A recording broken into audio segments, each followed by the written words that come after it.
Tonight, you're going to order food from your phone. You'll tap a screen, wait 30 minutes, and a stranger will hand you a warm meal at your front door. You won't think about it for a single second. But for 99% of human history, if you wanted to eat, you had to kill something first. Not with a gun, not with a trap, not even with a proper bow and arrow, with a stick, and your legs, and the terrifying willingness to chase something that could kill you first. For over 300,000 years, every single one of your ancestors played the same game.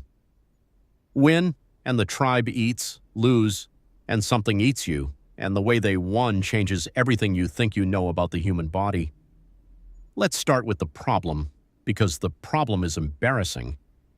Compared to almost every animal a human wanted to hunt, humans are pathetic.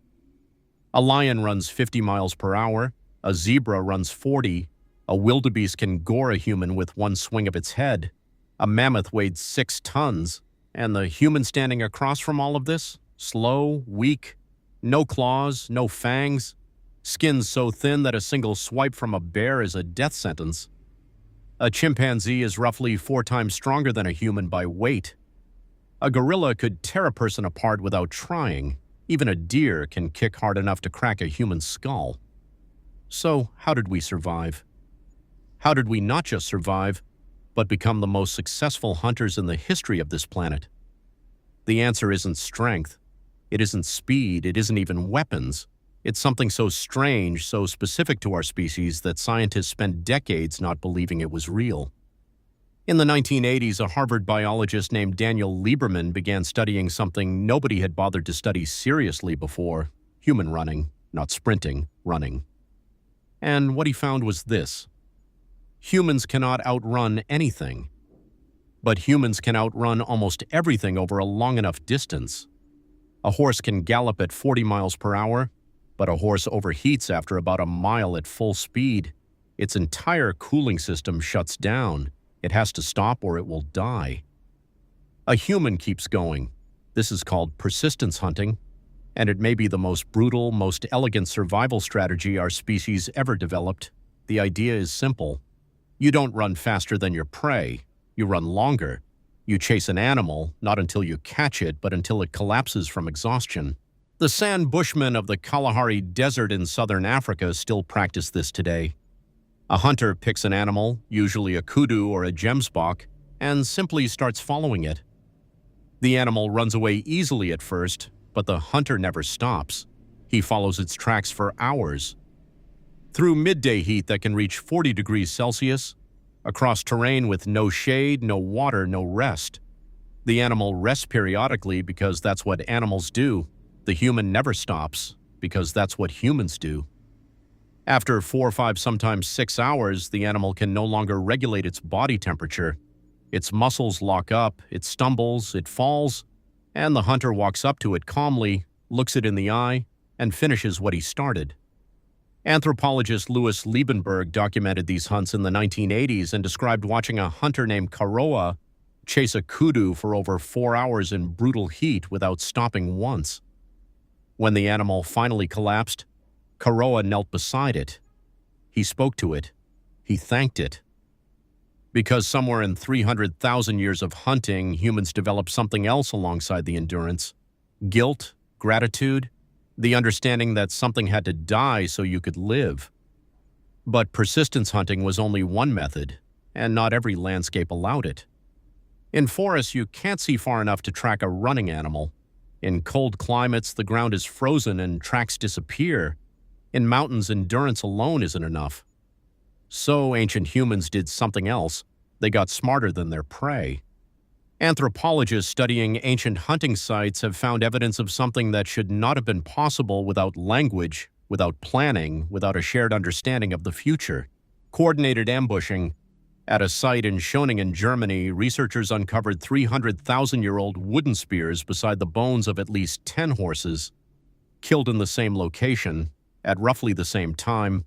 That is not an accident, that is a plan. They waited, figured out where the horses came to drink. They surrounded the water source before the horses arrived. They attacked together from multiple directions simultaneously. Think about what that requires. It requires patience. It requires every hunter doing the right thing at the right moment without anyone breaking early. That is not animal behavior, that is strategy. That is the beginning of military thinking. And it happened 300,000 years ago beside a watering hole in what is now Germany. But weapons changed everything. For most of human prehistory, the primary hunting weapon was a spear, not a metal spear, a wooden shaft sharpened at the tip, sometimes hardened in fire, and throwing that spear accurately at a moving animal from a safe distance was an engineering problem that took our species thousands of years to solve properly. Around 300,000 years ago, early humans began attaching stone tips to wooden shafts using a mixture of tree resin and plant fibers. This is called hafting, and it sounds simple. It is not simple. Hafting requires finding the right stone, shaping it precisely, finding the right tree resin, heating it to exactly the right temperature, binding it tightly enough that it holds on impact but doesn't shatter the shaft. Researchers at the University of Tübingen spent months trying to recreate ancient hafted spears using only tools available to prehistoric humans. It took them weeks of practice before they could consistently make one that worked. These were not primitive people fumbling with rocks. These were engineers solving a physics problem with their hands. And then around 70,000 years ago, something happened that changed hunting forever: the bow and arrow. The earliest solid evidence comes from Sibudu Cave in South Africa. Tiny stone points, small enough to be arrowheads, found alongside traces of animal blood and plant-based glue. The bow and arrow multiplied human hunting range dramatically overnight. A spear thrown by hand travels maybe 30 feet with real accuracy. An arrow from a bow travels 200 feet in silence. In the evolutionary arms race between hunter and prey, the bow and arrow was a cheat code. But here is the part that nobody talks about. The hunt itself was only half the challenge. The other half was getting home alive, because every ancient hunting ground was shared. Not with other humans, with things that hunted humans. A group of early humans tracking a mammoth across the African savanna was simultaneously being tracked. Leopards follow the smell of blood. Hyenas follow the sound of a kill. Lions follow hyenas. In East Africa today, researchers studying Hadza hunter-gatherers found that roughly 25% of all hunts resulted in the hunter encountering a large predator at or near the kill site. This is why ancient humans almost never hunted alone.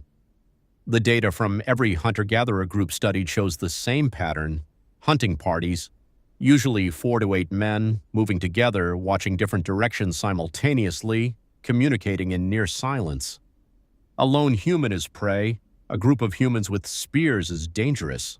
The difference between those two things is cooperation, and cooperation required trust, and trust required something ancient humans built over lifetimes of hunting together: reputation. In hunter-gatherer bands, the best hunters were not the strongest men, they were the most reliable men. The ones who shared meat after a kill, the ones who didn't panic when a lion appeared at the carcass, the ones who came back. Studies of modern hunter-gatherer groups have found consistently that skilled hunters who share generously have more children, more social influence, and more access to resources than hunters who are stronger but hoard. Your ancestors didn't just hunt for food. They hunted to prove who they were. And when a hunt failed, which it did far more often than anyone wants to admit, the group went hungry.